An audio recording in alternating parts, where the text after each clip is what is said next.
Assalamualaikum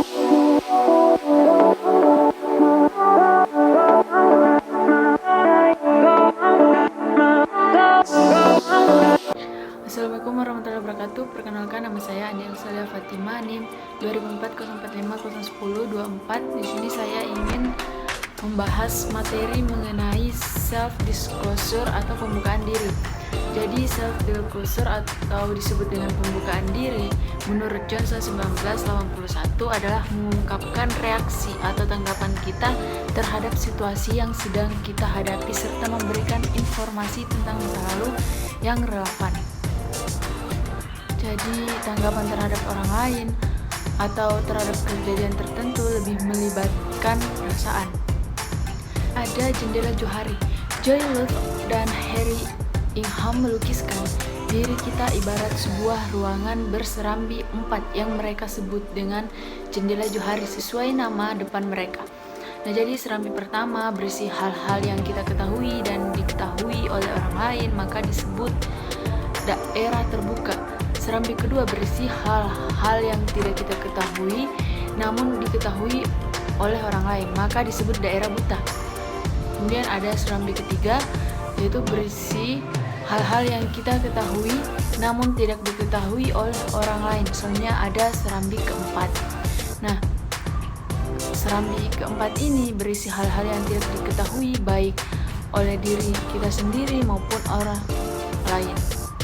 Selanjutnya ada yang dikatakan dengan membangun kepercayaan. Untuk membangun sebuah relasi, dua orang saling mempercayai. Menurut Supratiknya tahun 1995, hal ini dilakukan pada saat menentukan di mana mereka harus ambil resiko dengan cara saling mengungkapkan lebih banyak tentang pikiran, perasaan, dan reaksi mereka terhadap situasi yang tengah mereka hadapi, atau dengan cara saling menunjukkan penerimaan, dukungan, dan kritik. Saling percaya dibangun lewat resiko atau penubuhan serta dihancurkan lewat daerah tersembunyi. Daerah buta kita kurangi dengan cara meminta orang lain mau semakin terbuka terhadap diri kita. Kita mengurangi daerah tersembunyi kita dengan memberikan informasi kepada orang lain agar mereka bereaksi atau menanggapi. Dengan cara tersebut mereka akan menolong kita mengurangi daerah buta itu. Jadi luas masing-masing serambi pada awal menjalin relasi dan sesudah relasi dengan orang lain berkembang akan berbeda. Petiknya 1995 menegaskan 3 macam tingkah laku yang bisa menurunkan kepercayaan dalam situasi relasi, yaitu yang pertama, menunjukkan penolakan, mengolok-olok atau melecehkan pembukaan diri orang lain. Yang kedua, tidak membalas pembukaan diri orang lain. Yang ketiga, tidak mengungkapkan pikiran, perasaan, atau reaksi kita kepada orang lain. Nah, selanjutnya ada yang disebut dengan mempercayai dan dipercayai. Supratiknya tahun 1995 mengemukakan bahwa tingkat kepercayaan dalam suatu relasi akan berubah-ubah dan berbeda-beda sesuai kemampuan dan kerelaan masing-masing individu untuk mempercayai dan dapat dipercaya.